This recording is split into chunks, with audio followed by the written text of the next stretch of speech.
Ten.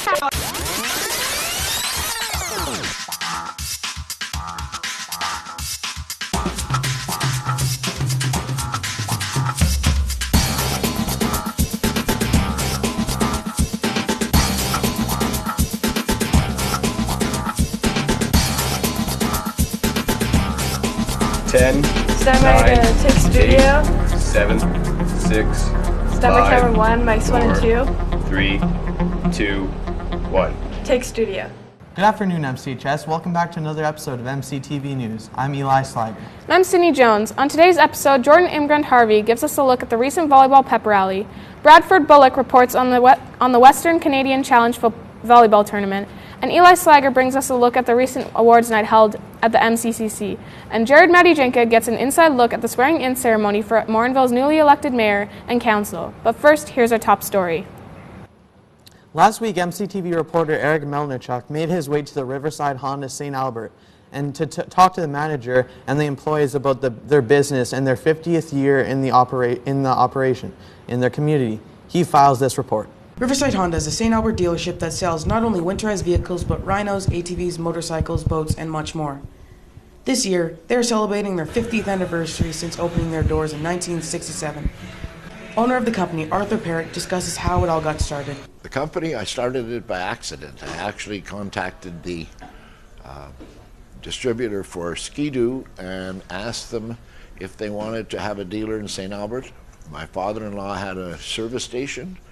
I owned a Ski-Doo, so I thought it was something that he might be able to sell. Arthur eventually found mechanics for the Ski-Doos that he had plans to sell. He also had mechanics so he could fix it, and it would give him an additional thing to do in the wintertime when things were slow often at the service station.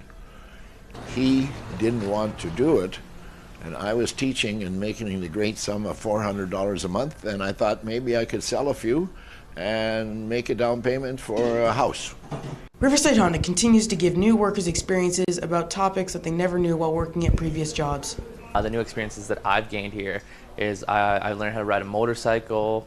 I learned about how it's not just like one specific group of people that rides, like there's riders from all different types of demographics. I learned about the quads. You learn about safety in the snow as well, because we do offer the avalanche training course here in the wintertime. So, you learn a lot of safety stuff and the do's and don'ts of outdoor recreational fun. Riverside Honda is considered one of the best winterized vehicles dealerships in St. Albert, holding records for one of the top dealers of motorcycles, ATVs, and rhinos. Riverside Honda still continues to draw in new staff members. I chose to work here. It's a family business. It's somewhere I can help my family, help them out if they need an extra hand. It's easy to come here. I chose to work here because I've been in the power sports industry for 15 years, and I know that Riverside Honda and Ski-Doo is one of the best power sports dealerships around St. Albert, Edmonton, and they're a really great company to work for. If you have any interest in purchasing any of these units, go to St. Albert 15 Inglewood Drive. From MCTV News, Eric Melnychuk reporting. Welcome back. Well, Sydney, compared to late November, this year has been considerably colder. That's right, Eli.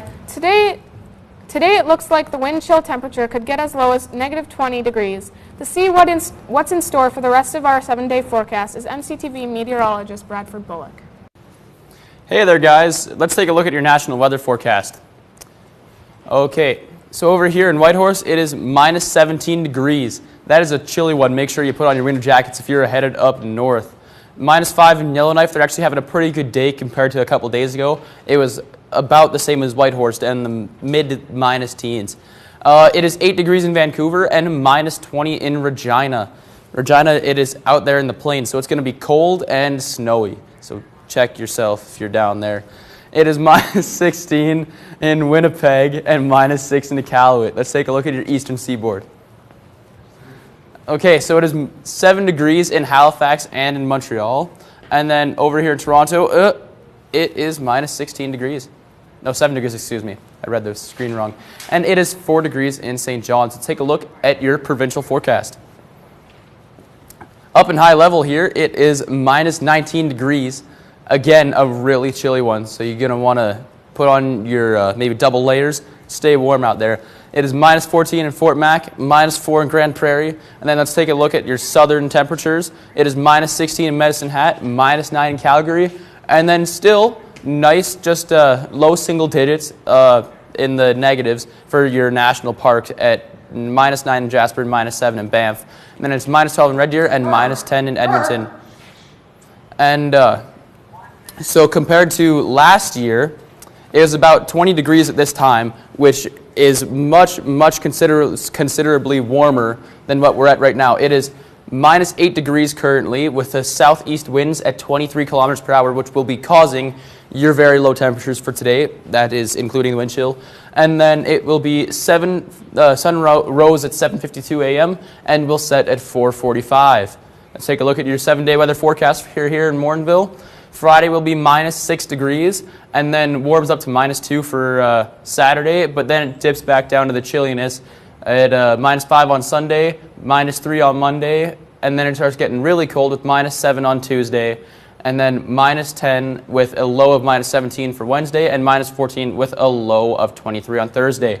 So make sure you are always keeping warm out there because it is about to get very chilly. Back to you guys in the studio. Thanks, Bradford. Recently, MCHS held a pep rally to get students riled up for the school's annual WCC volleyball tournament. Students got to see who and what our sports teams are made of, as well as playing a school-wide round of Moneyball. Jordan Imgrund-Harvey brings us this report. This year's volleyball pep rally was on October the 19th. It was this year's lead-in to the Western Canadian Challenge held at MCHS. They played games and our sports teams ran and showing their talent. Everyone agreed that the pep rally was a fun time, but what did William Doney and Trevor Bodner think of it? My favorite part of the pep rally is just being able to run out and see all the pride that our school has, being able to see everyone cheering. It makes me proud to be here. I enjoy the pep rally. It's a lot of fun. Get all the sports teams out and so people know who's playing and what sports we offer and how much fun they have. We interviewed Mary Rose Jaffrey about her thoughts on the pep rally, being that this was her first one since she is a new student from Legal. She explained it as a strange and unusual experience because her old school didn't do anything like that. Mr. Michael tells us his thoughts on the pep rally. Well, pep rallies are definitely school spirit type days, and we do them 2 a year. We have the volleyball one and the basketball one, but we also get the students who are participating in other sports to come through. It's just one of those acknowledgement days, and it's a fun day for the school. Every year they play a game, and this year's game was called Moneyball, where $225 were given out along with 124 candy prizes. It eventually started as a paper airplane idea, but then evolved into ping pong balls. Trevor Bodner, Wade Michael, and Miss Boucher got together and discussed what they should do. It took us a lot to figure that out. We wanted all the kids in the school to be able to participate, and so that's hard to do. Usually we pick 2 or 3 or 4 out of the crowd, and they can participate and win prizes. And this year we thought, you know what, we want everybody to come up. That was this year's volleyball pep rally. Our next one will be held in mid-February, so look out for that. From all of us here at MCTV News, I'm Jordan Imgrund-Harvey, reporting. A lot of buzz in the school this month around our sports teams, especially volleyball. Here to give us a look at everything that's going on in the world of sports, including the recent Western Canadian Challenge volleyball tournament, is MCTV sports analyst Bradford Bullock. Thank you, Sydney. In the NHL, the Toronto Maple Leafs beat the Minnesota Wild 4-2. Toronto was able to pull off their 4 goals on just 18 shots. Tampa Bay rolled into San Jose as they bolted the Sharks 5-1. The final game in the NHL saw the New York Rangers beat the Boston Bruins 4-2. Pavel Buchnevich scored in this game. Had to say that. To the NBA, the Detroit Pistons topped the Indiana Pacers 114-97. The Pacers have been struggling thus far this season with the loss of Paul George to the Thunder. The Pacers have been slowly falling down in the Eastern Conference standings. The toilet bowl game of the NBA last night saw the Orlando Magic beat the New York Knicks 112-97. The Miami Heat, led by Hassan Whiteside, beat the Phoenix Suns 126-115. The new-look Minnesota Timberwolves have been feasting lately as they pounced into the Bay Area as we were the subjects of a great game. In the second half, the Golden State Warriors were able to pull away, though, as they won 125-101. Now, the best for last. The Boston Celtics, the winners of 9 straight games, were hosting the Los Angeles Lakers, led by Lonzo Ball. Kyrie Irving continued to prove his worth by putting up 19 points, 6 rebounds, and 5 assists in their 107-96-point win to extend their winning streak to 10 games. This weekend, the CFL sees the start of the postseason. The Saskatchewan Roughriders are set to play the Ottawa Redblacks at 11 o'clock on Sunday. The Roughriders lost to the Edmonton Eskimos last weekend, causing them to be the crossover team, and that will put them into the Eastern bracket as the crossover team. To the west now, the Edmonton Eskimos are playing in Winnipeg at 2:30. The Eskimos have won their last 5 games in a row and head into this matchup as the #1 team in the Canadian Football League's power rankings. Go green and gold. Tonight in the NFL sees the Seattle Seahawks flying into Arizona to play the Cardinals. In this battle of the birds, watch for Russell Wilson, a current NFL MVP candidate, to light up Arizona's less than stellar defense. Winners of 6 straight, the New Orleans Saints are playing against the Buffalo Bills this Sunday. The last team to start the season 0-2 and win 6 straight games have gone on to win the Super Bowl. Watch out for the breeze to start blowing as the NFL gets into the second half of the season.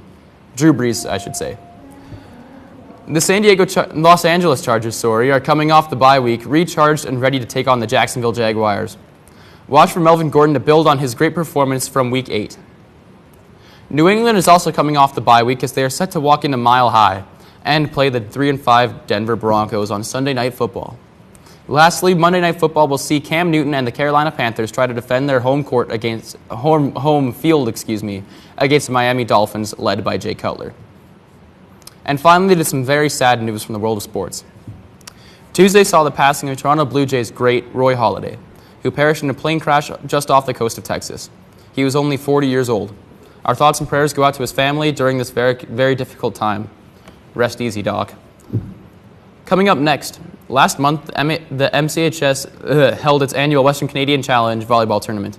With teams coming from across Alberta, it's an event our school can be very proud of. I got to take a closer look and bring you this piece. Enjoy. MCHS held the annual Western Canadian Challenge volleyball tournament the weekend of October the 21st. Last year, the MCHS boys team won the WCC for the first time in school's history. Andrew Seguin had high expectations for the team this year, but felt that if they were to win again, it would still be of great importance. Yeah, it'd still be huge because there's bigger schools than us as always, and teams that have finished higher than us in tournaments and stuff that we're playing, like some bigger city teams. Lana Matthews, a member of the senior girls volleyball team, believes that staying poised and giving their all can result in great success. We just have to keep playing hard with our hearts, not with our minds, like getting cocky and stuff. Fans of the WCC came out loud and proud to cheer on the team this year. Joshua Ahire, a member of the GH Primo team and supporter of the senior team, came out and told us why it is important to cheer on this team. I really think cheering them on and support is very important in winning, and I really hope to play in this tournament one day. Andrew Seguin commented on his team's chemistry and how familiar faces can help a team's bond and success. Our team, we only had one player who graduated last year, so all of us except that one player played together last year, and then some new additions, but lots of us are just really good friends, and so it's not too stressful. The WCC was great for MCHS once again, with the girls placing 5th in the tournament and the boys taking home the championship. For MCTV News, this is Bradford Bullock reporting. Partake in an amazing adventure in the Canadian Rockies. Here to talk about the upcoming 27th Roger Champagne Memorial Biking Trip, the organizer Greg Boutestein. Thanks for joining us in the studio today. My pleasure. Thanks a lot, Eli. No problem. So what's this trip like, and what can students expect in this trip? Well, this has been a long-standing tradition at MCHS. It started at Primo back in '92, and what kids do every year is they cycle over a period of 3 days, and they do over 200 kilometers of cycling. This year we're going to be cycling from just outside of Nordegg all the way to Jasper, through the Rockies, so it's an amazing opportunity. So what's the prices like? What's the cost for the trip? The trip, it varies on the amount of kids that are going to go. We usually try to keep our cost at around the $200 mark, but they could range as high as $200 to $250, but it'll be somewhere in that window, and that includes all your accommodations, all your transportation fees, your park passes, and all that. The only thing that students have to bring is their food. They're responsible for the cost of their own food as well. Very worth it, I believe. Oh, absolutely, yeah. So what do you need to go to for this trip to bring? Well, I mean, to go on the trip, you obviously need a bike. Yeah. You can't ride in the mountains if you haven't got a set of wheels, so you do need a mountain bike or a multi-geared bike. We prefer anything over 18 to, usually most of the bikes now are 18 to 21 gears. You also need a CSA-approved helmet. You can't ride without a helmet. And then we give a list to the students of other things that they maybe suggest to bring. But, the main thing is having that bike and having a good operating bike and a helmet that's going to be safe for them to ride with. For sure. So, is there anything that you need to qualify for this trip? Is there? Yeah, well, what we do starting after spring break, and that seems like a long way away, but it actually is. And when we get back after spring break, we start training every Saturday. So we train for 6 Saturdays, and students have to make 4 of those training rides to qualify for the trip, just so that we know the kids can get used to the distance. We start them off easy at about maybe 35 kilometers, and then by the end of the training rides, they're doing in excess of over 70 kilometers a day, just to get them prepared for that kind of distance that we do on the bike trip. All right, perfect. So how can kids find out more about this trip? They can go to my website, boutestein.wixsite.com/MCHS. There's information there, or they can just be listening for the announcements. We're going to have our first meeting for this in February, so it'll be just the beginning of the second semester. We'll start having our meetings, and then kids can. But if they're interested, kids can come and talk to me about it at any time they want, and I can fill them in on the details if there's kids that are interested in wanting to go. Perfect. Thanks for having us over. Thank you. You bet. Last Wednesday evening, MCHS students made their way to the Community Cultural Center for this year's awards night. As always, staff, students, and parents were eager to see what hardware was being handed as. With awards night came many academic awards, where students would be recognized for all the hard work they put through this in the school year. And some students got their inspiration from the people that they're surrounded by. Honestly, it was just being around people who were really smart and wanting to keep up with them. My parents always pushed me to be the best I could be, so there was always that just fire underneath my butt from the people who I was surrounded by. As students entered the MCCC for this year's awards night, the parents were just as thrilled about these awards as the students who were receiving them. Oh, it makes us feel proud of her. I know she works really hard, she studies hard, she puts lots of effort into her schoolwork, and also shows that the teachers are, actually doing a really good job. For many teachers, this event was just as impactful for them as it was for the students receiving the awards.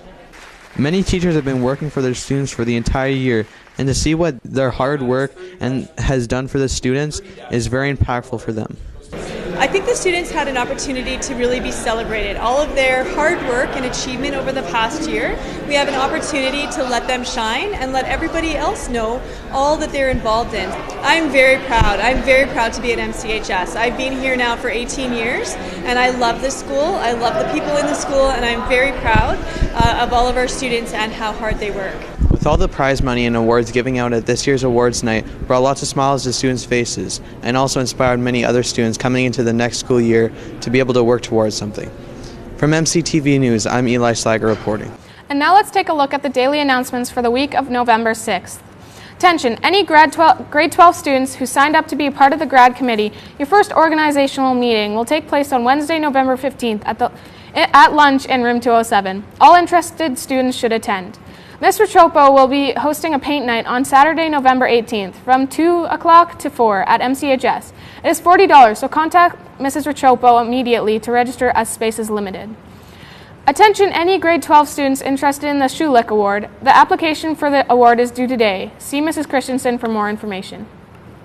For the last 10 years, G-Sacred students have given out mugs for snowman soup to the attendees of Morinville Christmas Parade. These donated mugs are filled with the fixings for a cup of hot chocolate, donations of mugs, travel mugs, packages of hot chocolate, and many marshmallows would help in keeping this project going. All donations can be brought to room 106 and Mrs. Cormier will deliver them to GHP. Congratulations to the October winners of school's social media competition, Kendra Rivard and Jordan Imgrund-Harvey. Be sure to get on Facebook, Twitter, or Instagram and share your positive experiences here at MCHS using the hashtag MCHSHowls. Monthly prizes will be given and you will be automatically entered into the grand prize draw at the end of the school year. For these and all other school information, keep connected by listening to the daily announcements in Block 2, logging on to the school's website at www.mchs.gsacred.ab.ca, or by following the school on Facebook, Twitter, or Instagram. As well, be sure to subscribe to our YouTube channel by searching MCTV Morinville. Coming up next, MCTV reporter Jared Matyjanka went into the swearing-in ceremony, Morinville's newly elected mayor and council, involving 4 rookie politicians and 3 incumbents. This event was attended by many community members and area MLA Glenn Van Dyken, who presided over the festivities. Tuesday, October 24th, at the Morinville Town Hall, there was a swearing-in of council members and mayor. Newly elected council members Scott Richardson and Lawrence Giffen and returning council member Nicole Boutestein explained to us what will be the hardest part of working with new council members and a new mayor. The hardest part's going to be the learning curve, just getting started, learning the ropes. That's going to be probably the toughest thing that I'm facing. If I think that I'm ready for the challenge, I think that Barry's a great candidate to be mayor, and I don't think there's going to be too many challenges in dealing with or working with Barry. I'm looking forward to working with council. We have a new group, new ideas, and I hope that we can make a difference. Very excited. It's a new group, 4 new ones, 3 returning councillors. I think we're going to have some challenges ahead, but at the same time, I think we're going to work really well as a team. Scott and Lawrence say what they hope to achieve during this 4-year term as a newly elected council member. I really hope to achieve the rec center coming in on budget. I hope to increase the employment opportunities in the Morinville area. A lot of people have the opinion that Morinville is only a bedroom community of Edmonton. However, if people work in Edmonton, then they shop in Edmonton. Therefore, we need jobs here so that people can shop here as well. And it's good to have job opportunities, especially for young people. Returning council member Nicole Boutestein explains what it is like being sworn in for the 3rd time. Very nervous, especially because I forgot my glasses and I couldn't read what was in front of me, but it's okay. Very important, and I think it helps that I was deputy mayor 8 months ago, so when I was sworn in, I could recall some of what I had to say, so it did help. Want to see this new council for yourself? Then go to morinville.ca, go to the government tab, and click on the town council for the full schedule. For MCTV News, this is Jared Matyjanka reporting. Join us again for our next broadcast on Thursday, November the 16th, where William Doney is going to test your knowledge of your historical figures. And William Doney will also be bringing us an inside look at the school's Interact Club. Brad Bullock introduces us to the obvious reality with the piece, Welcome to Winter, eh? And Jaden Pisha gives us an inside scoop on this year's grade 9 girls volleyball team, all this plus your 7-day weather forecast on sports wrap up next Thursday, November the 16th. So what are you doing for Remembrance Day? I went to the ceremony and I was there to represent all the people out there who fought for us, and it's a really good opportunity. I think it's really good for everyone to remember. Yeah, me too. I think Remembrance Day really embraces everything. It's an important event. Yeah. Are you doing anything over the weekend? Not really. Nice. All right, from all us at MCTV News, I'm Eli Sliger. And I'm Sydney Jones. Thanks for tuning in. Jesus. Nothing. What happened with that camera, dude?